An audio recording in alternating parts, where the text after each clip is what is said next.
الحمد لله الحمد لله رب العالمين والصلاة والسلام على سيد المرسلين وعلى آله وأصحابه الطاهرين أجمعين أما بعد فأعوذ بالله من الشيطان الرجيم بسم الله الرحمن الرحيم إن الله وملائكته يصلون على النبي يا أيها الذين آمنوا صلوا عليه وسلموا تسليما اللهم صل على سيدنا محمد وعلى آل سيدنا محمد وبارك وسلم الصلاة والسلام عليك يا سيدي يا رسول الله وعلى آلك وأصحابك يا حبيب الله الصلاة والسلام عليك يا سيدي يا رحمة للعالمين الصلاة والسلام عليك يا شفيع المذنبين. حضرات ناظرین، سامعین، دوستوں، بھائیوں، عزیز بچوں، بہنوں اور بیٹیوں، السلام علیکم ورحمۃ اللہ وبرکاتہ. بعض جگہوں پر آج دوسرا جمعہ ہے رمضان المبارک کا، اور بعض جگہ پر آج پہلا جمعہ ہے. بہرحال پہلا ہو یا دوسرا، رمضان المبارک شروع ہو چکا ہے، اور اس کی برکتیں اس لاک ڈاؤن میں بھی اللہ تعالی ہمیں نصیب فرما رہا ہے کہ وہ گھر جو قبرستانوں کا نقشہ پیش کیا کرتے تھے، کم از کم اللہ نے حکمت سے وہ گھر ہمارے اللہ کے پاک کلام سے آباد کر دیے ہیں. نمازیں ہو رہی ہیں، قرآن پڑھا جا رہا ہے، تراویح گھروں میں ادا ہو رہی ہے. اس سے بڑی سعادت اور کیا ہوگی کہ اللہ پاک نے ہمارے گھروں کو مسجدوں میں تبدیل کر دیا ہے. اس کی حکمتیں وہی جانتا ہے. فعل الحکیم لا یخلو عن الحکمہ. بزرگ کہتے ہیں کہ حکیم کا کوئی فعل حکمت سے خالی نہیں ہوتا. سابقہ جمعۃ المبارک میں نے شروع کیا تھا سورہ بقرہ کا ایک رکوع ہے، آدھا مکمل ہوا تھا، آدھا رہتا ہے. تو آج ہم انشاءاللہ باقی آدھے کو بھی پڑھیں گے، اور میں ریکویسٹ کروں گا آپ سے، اور امید بھی کروں گا کہ آپ یہ رکوع کم از کم ترجمہ ضرور پڑھیں گے اپنے قرآن کریم میں، تاکہ اس عاجز کی باتیں تازہ ہو جائیں گی انشاءاللہ. تو بات یہاں تک پہنچی تھی، یہ 183 آیت شروع ہوتی ہے سورہ بقرہ کی، دوسرا سپارہ ہے. یا ایھا الذین آمنوا کتب علیکم الصیام سے کام شروع ہوا تھا، اور اب ہم یہاں تک پہنچے ہیں. ارشاد ربانی ہے وَإِذَا سَأَلَكَ عِبَادِي عَنِّي فَإِنِّي قَرِيبٌ اجیب دعوت الداع. اے میرے محبوب، جب لوگ آپ سے یہ پوچھیں کہ ہمارا رب کہاں ہے، دور ہے یا نزدیک ہے، قریب ہے یا بعید ہے، تو ارشاد کیا ہے اللہ کا؟ فرمایا محبوب ان سے کہہ دو فإنی قریب، میں بہت نزدیک ہوں. کتنا نزدیک ہوں؟ نحن اقرب الیہ من حبل الورید، ان کی شاہ رگ سے زیادہ ان کے قریب ہوں. اللہ اکبر. اب اس کی تشریح کی ضرورت نہیں ہے. اگر آپ محسوس کریں کہ اللہ اتنا قریب ہے تو سارے دلدر ہی ختم ہو جاتے ہیں بندے کے. اور یہ بندہ شیر کیوں ہوتا ہے؟ جب وہ یہ سمجھتا کہ مجھے کون پوچھنے والا ہے، میں کسی کے سامنے جواب دہ نہیں ہوں، اور اگر یہ عقیدہ آ جائے بندے کے اندر میرا رب تو میری شاہ رگ سے بھی زیادہ قریب ہے، تو پھر کیا ہوگا؟ پھر بندہ کنٹرول میں رہے گا، اسے پتہ ہے کہ میرا مالک دیکھ رہا ہے۔ کہنے کی بات نہیں ہے، یہ یقین کی بات ہے، اور اس میں شک بھی کوئی نہیں ہے کہ جو دل سے اللہ کو پکارتا ہے اللہ اس کی سنتا ہے۔ اللہ تو ویسے بھی سنتا ہے، لیکن سرکار نے فرمایا کہ اللہ رب العزت کا ارشاد ہے کہ فَإِنِّي قریب اجیب دعوت الداع، ہاں پکار کے دیکھنا، میں تمہیں جواب دیتا ہوں۔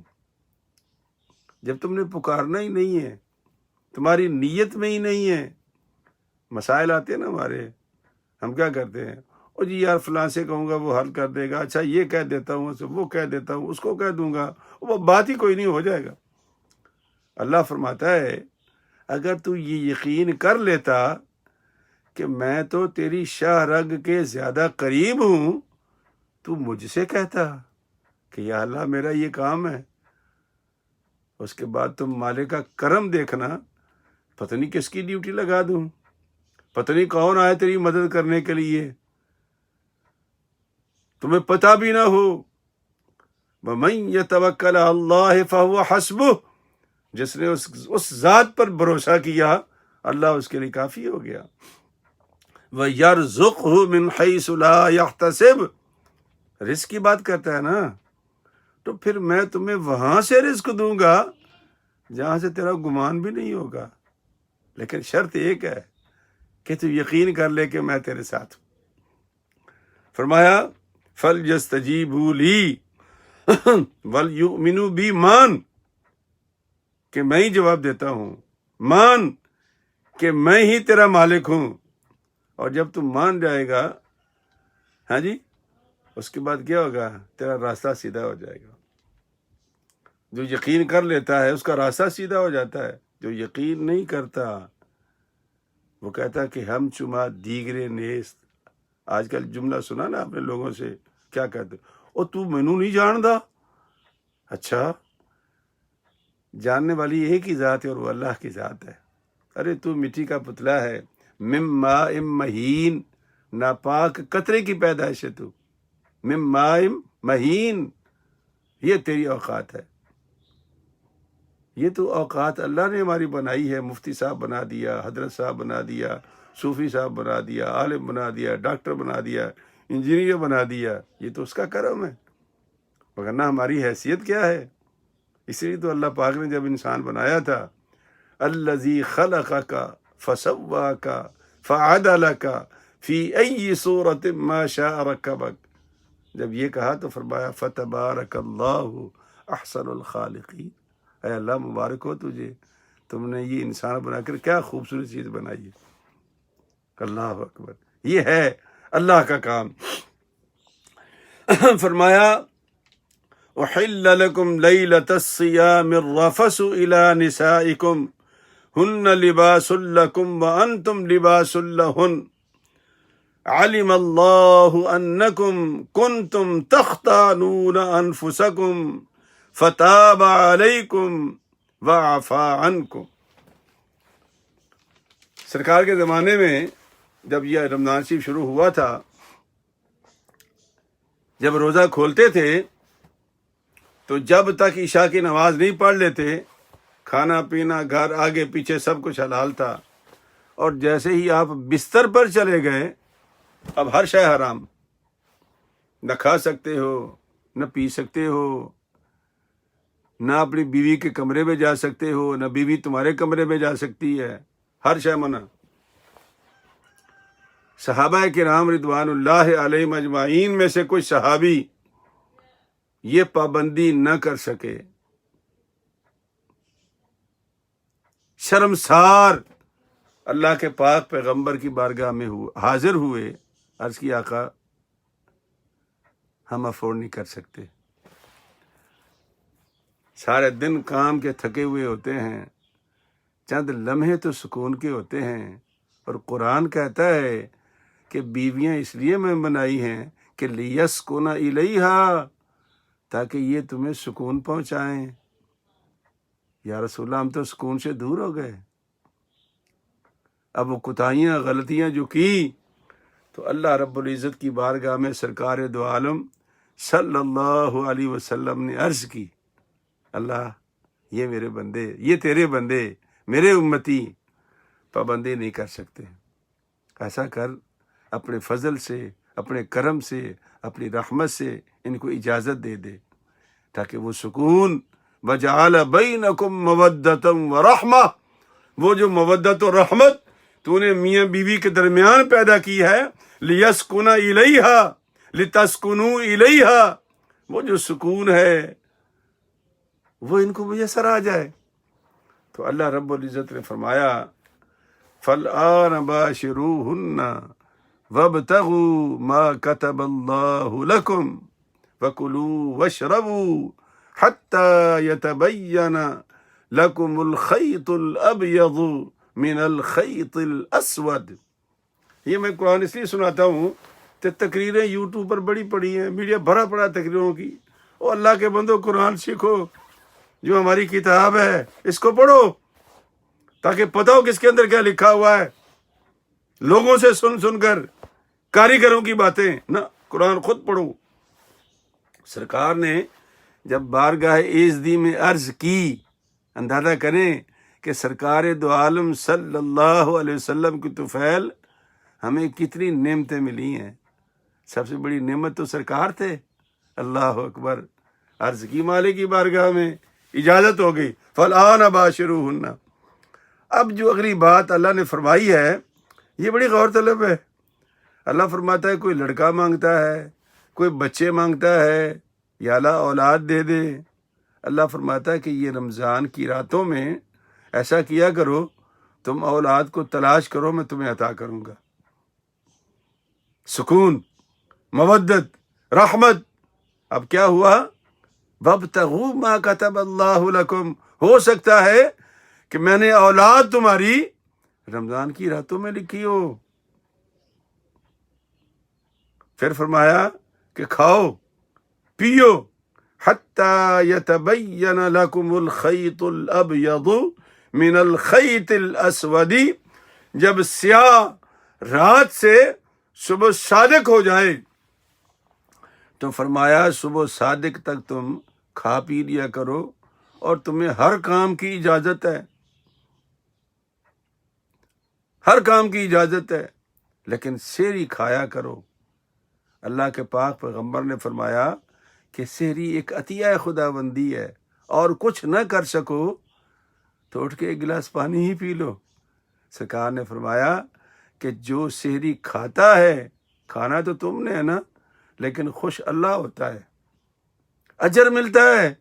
سرکار دو عالم صلی اللہ علیہ وسلم کے پاس ایک صحابی آیا، سرکار سحری فرما رہے تھے۔ عرض کی یا رسول اللہ آپ بھی سحری کرتے ہیں؟ اللہ کے پاک پیغمبر نے فرمایا سحری اللہ تعالیٰ کی رضا ہے، یہ تم بھی حاصل کیا کرو۔ اس کا معنی کیا ہے کہ شیطان تو کہتا ہے اور چھوڑ یار تو طاقتور ہے، 8 پہر روزہ رکھ لینا۔ اللہ کے نبی نے فرمایا نہ، اس لیے نہ سحری چھوڑو کہ میں طاقتور ہوں، نہ، اس لیے اٹھ کے سحری کرو کہ اس سے رب اور رسول راضی ہوتا ہے، اور جاگ جاؤ گے اس کا فائدہ کیا ہوگا؟ فجر کی نماز نہیں جائے گی آپ کی۔ حکمتیں ہیں نا اس میں، یہ اللہ تعالیٰ کی حکمتیں ہیں۔ پھر فرمایا اللہ پاک نے کہ ثم اتم الصیام الی اللیل، پھر روزہ مکمل کرو رات تک۔ یہ بڑا مسئلہ ہے، ہمارے بعض بھائی جو ہے نا وہ جب تک رات نہیں ہوتی روزہ نہیں کھولتے۔ تصور کیا ہے؟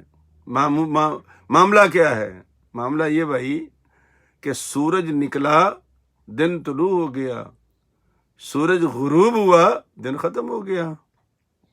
اب اس کے بعد اگر روشنی ہو یا نہ ہو، اب اس کا کوئی تعلق نہیں۔ جب سورج غروب ہو گیا، اکثر مساجد میں، اب تو خیر اللہ کے نظام میں یہ کہ مسجدیں لاک ڈاؤن ہیں، وگرنہ جناب جب بھی روزے کھولنے کا وقت ہوتا تھا تو باہر سے آواز لگاتے تھے، مفتی صاحب ابھی تو بڑی روشنی ہے۔ او بھائی، ہمارا روشنی سے کوئی تعلق نہیں ہے، ہمارا تعلق کس کے ہے؟ وہ جو ٹکی ہے نا راؤنڈ، وہ جب غروب ہوتی ہے رات ہو گئی، دن چلا گیا۔ جب دن چلا گیا تو رات شروع ہو گئی۔ رات کا معنی یہ نہیں ہے کہ 10-15 منٹ جب اندھیرا چھا جائے تو رات ہو گئی، پھر تو رات تو بڑی لمبی ہے، تو پھر رات کو روزہ چھوڑنے کی ضرورت ہی کیا ہے؟ بات سمجھے میں کیا کہتا ہوں؟ دن اور رات یہ قرآن کریم کی آیات ہے، انشاءاللہ پھر کبھی میں آپ کو پڑھ کے سناؤں گا کہ رات کس طرح نکلتی ہے، رات دن کس طرح آتا ہے۔ تو جیسے ہی سورج طلوع ہوا دن نکل آیا، جیسے ہی سورج غروب ہوا رات طلوع ہو گئی، اس کو رات کہتے ہیں۔ اس کا روشنی ظاہر ہے کہ یہ جو گلوب ہے ہمارا، تو سورج جب نیچے جائے گا، مغرب سے غروب ہوگا، تو اس کی روشنی اوپر تو ہوگی، وہ تو نیچے سے طلوع ہو رہا ہے نا، مشرقین والمغربین، بلکہ اللہ کہتا ہے مشارق والمغارب، بلکہ سردیوں گرمیوں میں آپ دیکھیں کہ دو مختلف جگہ سے سورج طلوع ہوتا ہے۔ تو سورج جب نیچے جا رہا ہوتا ہے تو اس کی روشنی اوپر ہوتی ہے، آخر میں جب دیکھیں گے تو روشنی نظر آئے گی، تو وہ روشنی دن کی نہیں ہے، وہ جاتی بہار کے آخری تحفے ہوتے ہیں۔ رات ہو گئی ہے، سورج غروب ہو گیا، رات ہو گئی، سورج نکل آیا، دن ہو گیا۔ تو فرمایا کہ جیسے ہی سورج غروب ہو، سرکار نے فرمایا افطار میں جلدی کرو۔ تو دیکھو نا 16 گھنٹے کا روزہ ہے، ہم نے آج 3:30 بجے روزہ بند کیا، بلکہ 4:27 پہ بند کیا تھا۔ اب روزہ کھلے گا کب؟ جب 8 بجنے میں 6 منٹ باقی ہوں گے، تو کتنے گھنٹے بنتے ہیں؟ سرکار نے فرمایا کہ جب سورج غروب ہو جائے تو فی الفور روزہ کھول لیا کرو، پہلے تم نے بہت صبر کر لیا ہے، اب صبر کی ضرورت نہیں ہے، اب روزہ کھولو۔ تو اللہ کے پاک پیغمبر نے فرمایا کہ روزہ پورا کرو رات تک۔ رات کا معنی آدھی رات نہیں ہے، رات کا معنی سورج کا غروب ہونا ہے، پھر رات شروع ہو جاتی ہے۔ وَلَا تُبَاشِرُوهُنَّ وَأَنْتُمْ عَاكِفُونَ فِي الْمَسَاجِدِ۔ اب اللہ فرماتا ہے کہ وہ جو اجازت تم کو ملی ہے نا لِيَسْكُنَ إِلَيْهَا کی، اگر تم اعتکاف میں چلے جاؤ، مسجد میں جاؤ یا گھر میں، آج کل تو گھر میں بیٹھنا پڑے گا نا، تو فرمایا پھر ہر شے تمہاری بند ہے، پھر وہ سکون والا معاملہ ختم، روٹی معاملہ جاری رہے گا تمہارا، پانی پی سکتے ہو، سحری کھا سکتے ہو، رات بھر چائے پی سکتے ہو، لیکن وہ جو خاتون خانہ ہے اب تمہارے حجرے میں داخل نہیں ہو سکتی۔ وَأَنْتُمْ عَاكِفُونَ فِي الْمَسَاجِدِ، اب مصلی ہو یا مسجد ہو، اللہ تبارک و تعالیٰ نے وَلَا تُبَاشِرُوهُنَّ کا حکم سنا دیا آپ کو۔ فرمایا تِلْکَ حدود اللہ، تِلْکَ یہ ہیں اللہ کی حدیں۔ سرکار دو عالم فرماتے ہیں لِكُلِّ شَيْءٍ زَكَاةٌ، زکوٰۃ الجسد الصیام والصیام نصف الصبر، یہ حد ہے۔ اللہ کے پاک پیغمبر نے فرمایا کہ ہر شے کی زکوٰۃ ہوتی ہے، اور جانتے ہو جسم کی زکوٰۃ کیا ہے؟ روزہ، اور روزہ ہے کیا؟ آدھا صبر ہے۔ صبر بہت بڑی نیکی ہے، تو اس سے میں نے اس کی تشریح کی تھی صبر کی۔ آدھا صبر کیا ہے؟ روزہ ہے۔ سرکار دو عالم صلی اللہ علیہ وسلم فرماتے ہیں الصوم جنۃ من النار، یہ جو روزہ ہے یہ ڈھال ہے، کس سے؟ آگ سے۔ اور پھر یہ بھی سرکار نے فرمایا تھا کہ جب افطار کرو تو افطار کرو، رفتاری نہ کرو، افطاری کرو، رفتاری نہ کرو، تابڑ توڑ حملہ نہ کر دو، بلکہ کیا کرو؟ ہاتھ اٹھاؤ اللہ کی بارگاہ میں، پہلے اللہ کی تعریف کرو۔ سرکار دو عالم فرماتے ہیں کہ جو اچھے لوگ ہیں، اچھے نمازی ہیں، اچھے انسان ہیں، پہلے وہ اللہ کی تعریف کرتے، یا اللہ تو عظیم ہے، یا اللہ تو کریم ہے، یا اللہ تو ستار العیوب ہے، یا اللہ تو غفار الذنوب ہے، پھر اللہ کی تعریف کرتے ہیں۔ پھر اس کے بعد وہ دعا مانگتے ہیں کہ یا اللہ تیرے دیے ہوئے مال سے، تیرے فضل سے، تیرے کرم سے روزہ افطار کر رہے ہیں۔ اس افطار کی جتنی برکتیں تیرے پاک پیغمبر نے ارشاد فرمائی ہیں، یا اللہ ان میں ہمیں بھی شامل کر لے، ہمیں بھی وہ عطا کر دے۔ سرکار فرماتے ہیں کہ اگر تم نے افطار کے وقت میں تابڑ توڑ حملہ نہ کیا، بلکہ کیا کیا؟ پہلے اللہ کی تعریف کی، اس کے نبی پر درود پڑھا، اور اس کے بعد دعا مانگی اور اللہ کا شکر ادا کیا کہ تم نے روزہ مکمل کیا۔ اگر وہ چاہتا تو مکمل نہ کر پاتے، اس کے کرم سے ہوتا ہے۔ بڑے بڑے لوگ ہم نے دیکھے ہیں بہانے مارتے ہیں۔ میرا ایک عزیز ہے، کال آئی، استاد جی ہو میرے ڈاکٹر نے کہہ دیا جی کہ تیرا کولیسٹرول ہائی ہو گیا ہے، تیرا ڈی ہائیڈریٹ ہو گیا ہے اور تو جناب ایسا کر کے فی الفور تو روزہ رکھنا چھوڑ دے، اور میں تیرے رب کو چٹھی لکھ دوں گا بینگ اے ڈاکٹر۔ کل کی بات ہے، اللہ اکبر۔ نہیں بھائی، توفیق اگر ہے اور اللہ نے آپ کو صحت دی ہے، صحت کا کیا معنی ہوتا ہے؟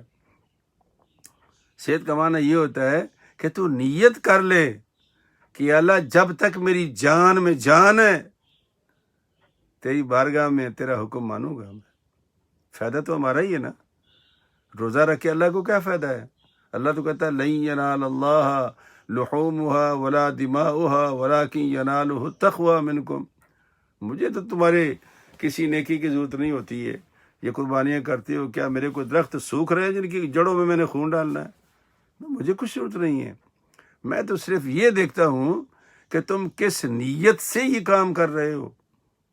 اس لیے تو اللہ تعالیٰ نے کہا کہ ارأیت الذی یکذب بالدین فذلک الذی یدعو الیتیم ولا یحض علی طعام المسکین۔ کیا تو نے نہیں دیکھا اس بندے کو جو قیامت کو جھٹلاتا ہے، یتیم کو دھکے دیتا ہے، یتیم کو دھکے دیتا ہے، ولا یحض علی طعام المسکین، نہ خود کھانا کسی کو کھلاتا ہے اور نہ ہی کسی کو کھلانے دیتا ہے۔ فویل للمصلین، آ گیا نا، فویل للمصلین، اصحاب نمازیوں کے لیے، الذین هم عن صلاتهم ساہون، جو اپنی نمازوں سے بے خبر ہے۔ بے خبری کیا ہے؟ وہ سمجھتے ہیں کہ یہ نماز پڑھ لی ہے بس ٹھیک ہے جی میں نیک ہو گیا ہوں، اب مجھے کسی کی ضرورت نہیں ہے، میں گالیاں نکالوں، میں غصہ کروں، میں ماروں، میں کسی کا حق کھاؤں، میں مطلب کہ ذخیرہ اندوزی کروں، میں شراب پیوں، جو مرضی کروں، میں نماز میں نے پڑھ لی ہے۔ اللہ کہتا ہے نا، الذین هم عن صلاتهم ساہون الذین هم یراؤون، یہ تو ریاکاری کر رہا ہے، لوگوں کو دکھانے کے لیے، لوگوں کو بتانے کے لیے۔ اللہ فرماتا ہے کہ میری بارگاہ میں تقوی پہنچتا ہے۔ الذین یراؤون ویمنعون الماعون، اب دونوں پیچھے نہ، ولا یحض علی طعام المسکین، نہ غریب کو خود کھانا کھلاتا ہے نہ کسی کو کھلانے دیتا ہے۔ اس لیے رمضان شریف میں میرے نبی نے فرمایا کہ رمضان میں اگر تم نے ایک بندے کا روزہ کھلا دیا، خواہ وہ ایک کھجور کیوں نہ ہو، ارے بھائی تجھے پورے روزے کا ثواب مل جائے گا۔ ایک گھونٹ پانی کا پلا دے تجھے پورے روزے کا ثواب مل جائے گا۔ یہ معمولی باتیں ہیں۔ تو فرمایا کہ ریاکار جو ہوتا ہے نا، ریاکار وہ روزے والا ہو، وہ نماز والا ہو، وہ زکوٰۃ والا ہو، وہ خیرات والا ہو، جو ریاکار ہوتا ہے، اللہ فرماتے ہیں کہ ریاکاری بڑی کرتے ہیں، لیکن غریب کو جب وہ ایک آٹے کا تھیلا دیتا ہے تو 4 کیمرے اس کے ساتھ ہوتے ہیں۔ الذین هم یراؤون ویمنعون الماعون، لیکن غریب کو استعمال کرنے کی معمولی چیز، ہمارے جو فقہا ہیں یا مفسرین ہیں اس کانٹیننٹ کے جو ہیں، انہوں نے اس کو سوئی لکھا ہے کہ سوئی تک نہیں دیتا کسی کو، لیکن عربی زبان میں یہ لفظ موجود ہے۔ معاون کو برگر کہتے ہیں ہم لوگ، وہ جو سمولی ہوتی ہے نا، وہ فار دا ٹائم بینگ جو آپ کی بھوک مٹا دیتی ہے، اس کو معاون کہتے ہیں۔ اس کے اندر جو وہ قیمہ وغیرہ ڈالتے ہیں اس کو معاون۔ تو دوبارہ بھی اگر آپ نے مانگنا ہو تو کہیں گے ہو تو معاون یا اخی، اور ڈال دو یار اس کے اندر تھوڑا سا۔ کہ کسی غریب کو لمحاتی روٹی بھی نہیں کھلا سکتے. تو بھائی یہ روزہ جو ہے یہ کیا ہے؟ روزہ اللہ کے لیے ہے. الصوم لی، اللہ فرماتا ہے روزہ میرے لیے ہے اور میں ہی اس کی جزا ہوں. تو فرمایا کہ یہ حدیں ہیں اللہ کی حدیں ہیں. فلا تقربوها، ان کو توڑنے کی کوشش نہ کرو. اور کیا فرق پڑتا ہے یار، فلاں مولوی صاحب میں نے دیکھا ہے بڑا ہٹا کٹا مولوی صاحب تھا، اس نے روزہ نہیں رکھا. ہم نے حساب رب کو دینا ہے یا مولوی کو دینا ہے؟ یہ بہانے ہمارے. بھائی مولوی صاحب روزہ رکھے نہ رکھے، ہمارا اس سے کیا لینا دینا یار؟ ہمارا حساب اللہ نے خود لینا ہے. اللہ تو جانتا ہے، انہ علیم بذات الصدور ہے تم کس قدر مجبور ہو. اس لیے مجبوری جو ہے نا اس کا علماء سے کوئی تعلق نہیں ہے. مجبوری کا تعلق اللہ اور آپ کے درمیان ہے. تم کس لیول کے مجبور ہو. وہ جب ڈاکٹر پوچھتا نا کہ تم کس درجے کی درد میں مبتلا ہو، 1 سے 10 تک، وہ کہتا بتاؤ. ڈاکٹر نہیں جانتا، لیکن وہ بندہ جانتا ہے یا خدا جانتا ہے کس لیول کی مجبوری ہماری. مجبوری ہونا تو پھر واقعی اللہ کا مواخذہ نہیں ہے. اللہ کہتا ہے میں اس آدمی سے مواخذہ نہیں کروں گا جو مجبور ہے اور جو کھجبور ہے، بہانہ باز ہے، اس کی خیر بھی نہیں ہے. تلک حدود اللہ، یہ میری حدیں ہیں. فلا تقربوها، میری ان حدوں کو مت توڑو، بلکہ ان کے نزدیک نہ جاؤ. اگر روزہ فرض ہے تو ہے، اگر روزہ سورج کے غروب ہونے تک ہے تو ہے. اور کتنے مجبور ہو تم؟ اچھا آج کل اکثر مسئلے پوچھ رہے ہیں کہ استاد جی وہ فدیہ کتنا دینا ہے؟ او بھائی کیوں دینا ہے فدیہ تم نے؟ او جی میری طبیعت ٹھیک نہیں جی، وہ یہ ہو گیا تو وہ ہو گیا. یہ ہیں حدیں. یہ جو بہانے تم مجھے سنا رہے ہو نا، مجھے کیا پتا، میں تو بلائنڈ ہوں. اس لیے ہم جب فتویٰ کو دیتے ہیں نا، لکھتے ہیں کہ صورت مسئولہ کے مطابق. حق کی بات نہیں ہوتی، یہ قاضی کا کام ہے.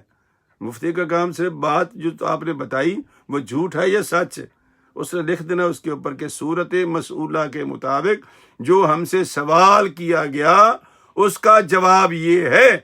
مفتی کی ڈیوٹی نہیں ہے کہ وہ تحقیقات کرے. یہ کس کی ڈیوٹی ہے؟ قاضی کی. قاضی کا کام ہے امپلیمنٹ کرنا، لیکن پورے معاملے کو جانچ کے، اس کو قاضی صاحب کہتے ہیں، جس کو ہم جج کہتے ہیں.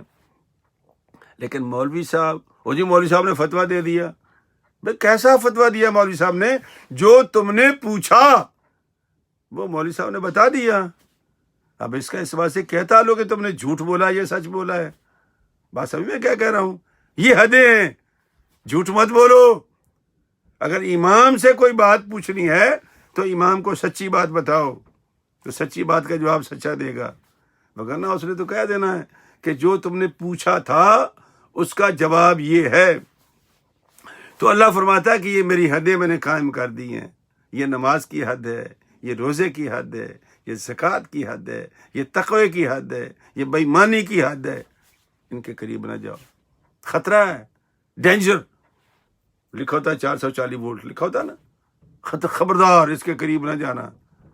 یہ بڑا ٹاور جو ہوتا ہے، یہ ٹاور، یہ بڑے خطرناک چیزیں ہیں، ان کے قریب نہ جاؤ. اللہ فرماتا ہے کذالک یبین اللہ آیاتہ. اللہ تو ہر طرح کھول کھول کے بیان کرتا ہے. دیکھو یہ ابھی جتنی باتیں بتائی ہیں اللہ نے ہمارے سبق میں، کتنی کھول کے باتیں بتائی ہیں. یہ بیوی کی باتیں، یہ خاوند کی باتیں، یہ رات کی باتیں، یہ دن کی باتیں، یہ سکون کی باتیں. کوئی کر سکتا ہے یہ باتیں؟ صرف میرا رب کر سکتا ہے کہ فلاں ٹائم جاؤ، فلاں ٹائم نہ جاؤ، اعتکاف بھی ہو تو یہ نہ کرو. تو یہ حدیں ہیں ساری. اللہ تو کھول کھول کر بیان کرتا ہے. اور کن کے لیے کرتا ہے؟ لعلہم یتقون، اس امید پر کہ میرے بندے میری بات سنیں گے اور پرہیزگار بن جائیں گے. یہ میری جو حدیں ہیں ان سے پیچھے ہٹ جائیں گے. یہ تقون کا کیا معنی ہے؟ پرہیز کرنا. اور پرہیز دوا سے زیادہ ہوتا ہے. ویسے بھی آج کل جو بیچارے یہاں ہمارے نیو یارک میں آگے پیچھے بیمار ہیں، باتوں میں بات مجھے یاد آ گئی، اس کا تعلق تو اس مضمون سے نہیں ہے، لیکن یہ بڑی خطرناک بات ہے.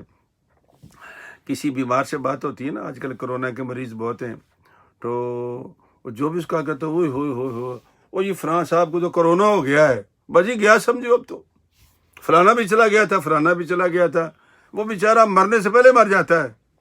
او بھائی یہ نہ کیا کرو، کال کرو، اس کو کہو کہ یار اتنا حوصلے والا بندہ ہے، اتنا جوان آدمی ہے تو، اتنی اللہ نے تجھے طاقت دی ہے، یہ معمولی بیماری ہے چلی جائے گی، حوصلہ کر، اللہ سے مانگ. تیرے جیسے جوان تو چھوٹی موٹی چیزیں ویسے کھا جاتے ہیں، اور ہم کیا کرتے ہیں، نہیں نہیں نہیں نہیں، اس کو کال کر دو، او جی فلاں صاحب تھے نا جی، وہ بیچارہ وہ بھی مر گیا، فلاں صاحب تھے نا وہ بھی گیا، او جی جو وینٹیلیٹر پہ گیا وہ جی گیا، ٹیکا لگا دیتے ہیں جی. یہ باتیں آج کل ہم کر رہے ہیں، یہ غلط ہیں، یہ بھی حدیں ہیں. یہ عیادت کی حد نہیں ہے. عیادت کی حد ہے کہ جب تو مسلمان کسی کی عیادت کرنے جائے تو تیری عیادت کے الفاظ سن کر اٹھ کے بیٹھ جائے، اس کو عیادت کہتے ہیں. اور اگر تیرے جانے کے بعد، میں خود قیامت سے گزر چکا ہوں، اوئے ہوئے ہوئے آپ کا تو رنگ ہی پیلا ہو گیا ہے، زرد ہو گیا آپ کا رنگ، آپ کے جانے کے بعد وہ شیشہ دیکھتا ہے بیچارہ کہ واقعی میں زرد ہو گیا ہوں. نہیں بھائی، کرونا ہے، بیماری ہے، مصیبت ہے، لیکن اللہ کی طرف سے مصیبت ہے، لیکن یہ اللہ کی طرف سے ہے اور اللہ ہی لے جائے گا. تو اس لیے جب کسی بیمار کو کال کرو، بیمار کی عیادت کرو، تو اس کا چہرہ دیکھ کے اگر کمزور بھی سمجھو تو یوں کہہ دو کہ یا اللہ اس جوان کو صحت دے دے، کیا خوبصورت جوان ہے، اور یار تو تگڑا ہے، ہمت ہے تیرے اندر، حوصلہ ہے تیرے اندر، گزر گئی کام، گزر گئی مصیبت. تو اللہ تعالیٰ بھی اس دعا کے ساتھ ختم کر رہا ہوں کہ روزہ رکھنے کی توفیق دے، بے ایمانی کرنے سے بچائے، اور جو اصول اور ضوابط اللہ نے مقرر کر دیے ہیں ان کی پابندی کرنے کی توفیق عطا فرمائے، اور جو حدیں قائم کر دی ہیں اللہ تعالیٰ نے ان حدوں کے قریب جانے سے ہمیں بچائے. پیچھے پیچھے رہیں، آگے حد کراس نہ کریں. وآخر دعوانا ان الحمدللہ رب العالمین. آپ سب لوگوں کو ایک مرتبہ پھر رمضان مبارک ہو. اس دعا کے ساتھ اس رمضان کے صدقے میں اللہ تعالیٰ کرونا جیسی بلا کو اپنی مخلوق سے دور کر دے. آمین. السلام علیکم ورحمۃ اللہ وبرکاتہ.